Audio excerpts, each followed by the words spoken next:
Hey Ivan, welcome to the Community Living Golf Tournament. Just want to give you an opportunity here to view your swing at regular speed. We'll also let that play through a few times for you, put you back in your dress position, and we'll go ahead and take a look at a few things. So while we got you back here in your setup, just take a look at your posture. Your spine is nice and straight and on a tilt. Legs come down into a nicely unlocked position. Your arms hang down off your tilted spine and the club works out to the ball. So you're achieving very nice posture here, also in association with good balance. Next thing from this vantage point we can take a look at is your alignment. We can see your feet running in this direction. Now theoretically your club face is supposed to run parallel to your feet, and parallel lines on camera would have the appearance of converging. So we are set up pretty much down the center of the fairway, so that's terrific as well. Let's go ahead and do a little split screen comparison here between you and Brandt Snedeker. Whoop, I actually wanted to bring Brandt Snedeker up on the right side of the screen, so let's pull you back up here. Just got to relocate you. There we are. And we'll put Brandt on the left side of the screen.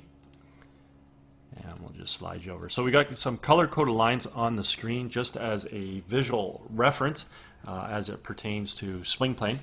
We can see as Snedeker draws the golf club back, he creates good shoulder rotation, bringing the arms and hands back as well as the club, which is referred to as a one-piece takeaway. At this point in time, he's going to start to establish some good wrist hinge into play, which is going to transition the club head from being below his hands to now being above. And then he's going to work the golf club from red up to yellow while he completes his shoulder rotation. When we finally get to the top of the backswing, the left arm and the club are on the yellow line. We have full rotation. And we do all this about a very stable right side with the weight on the instep of the right foot. We go ahead and watch you initiate your takeaway here, and we can see that you sort of draw your hands and arms out away from you, and that takes the golf club to the outside of your swing plane. You're basically drawing it outside and simply picking the golf club up. At this point in time, we don't have any wrist hinge occurring either, and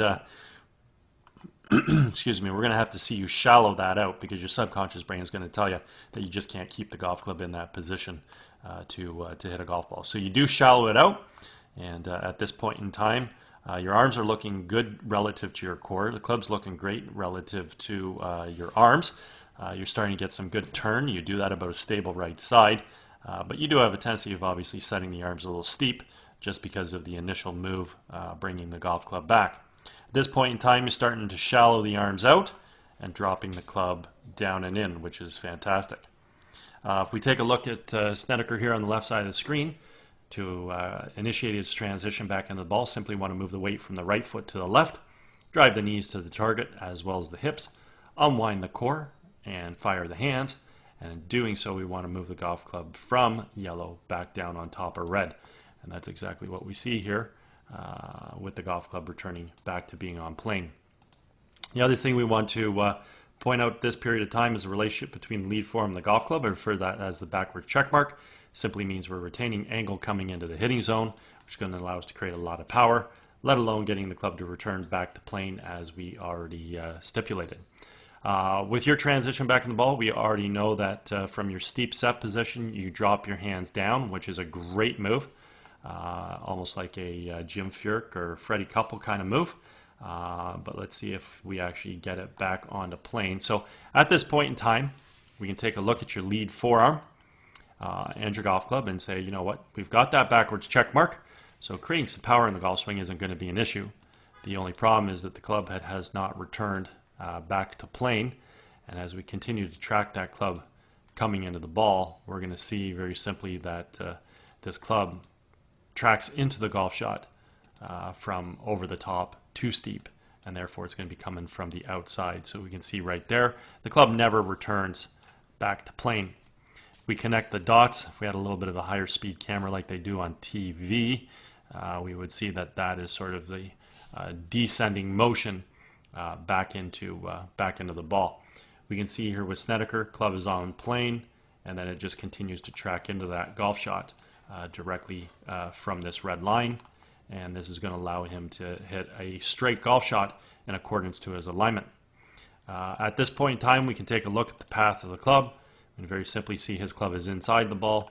It expands out to make contact, and then the club moves through in a nice natural subtle arc.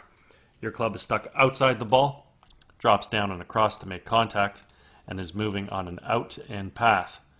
Very simply put, if the club face squares up to that swing path, what would happen is we would pull the golf shot over in this direction, and if we over-release the club, the ball will stay in that direction, but then it would have right to left spin, and we'll hit some form of a pull draw or pull hook. If the club face remains open to the path, the ball will still start left, maybe not as far left, and then it will have left to right spin, and we'll hit a pull slice. If the club face is timed perfectly, we'll pull the ball directly down the red arrow. It might have a little bit of left to right spin.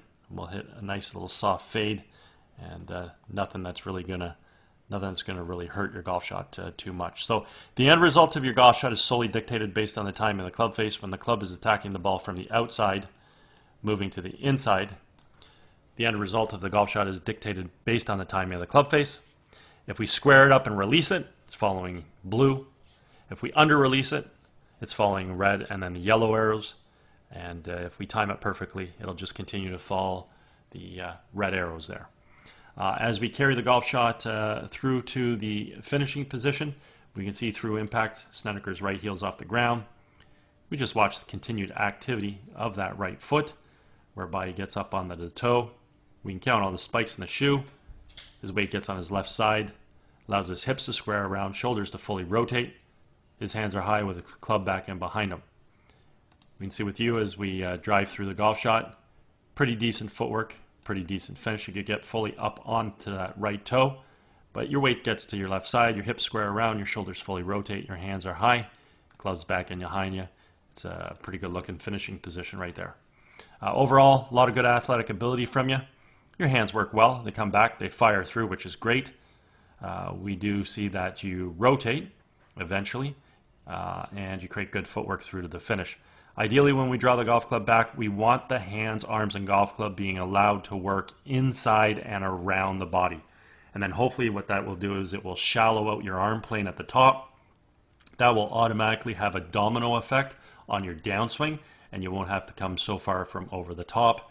And that is ultimately the most important thing, is that we do have to come into the golf ball from an on-plane position. An out-to-in golf swing creates a lot of havoc, and it really requires a lot of timing on your part to have that club face just in a perfect position so we can hit sort of these power fades. Okay? 3 most important things we need in order to hit a golf ball straight and be consistent. We have to aim well, we got to bring the club down on plane, and we have to have a good grip. Your aim looks great, your downswing plane is coming from the outside, and at that point in time you've got to compensate with the club face in order to hit a power fade that goes on line all the time. When you over release it, it goes left, under release it, it goes right. So therefore, if you continue with your great aim, learn how to bring the club down on plane, then at that point we can take a look at your grip. But the consistency is definitely going to improve when you get that club coming down on plane. Okay? Anyways, if at any point in time you'd like to work on any of these aspects, I'm out at Glen Abbey out in Oakville, and be happy to set up some lessons for you. Also, if you happen to be involved with any tournaments or sit on the committee for any events and you're looking for a unique gift to give, certainly feel free to reach out, and I can discuss my services with you. Anyways, hope you had a great day. Hope you enjoy getting an opportunity to see your swing on video, and hope you have a great summer, and maybe we'll hear from you.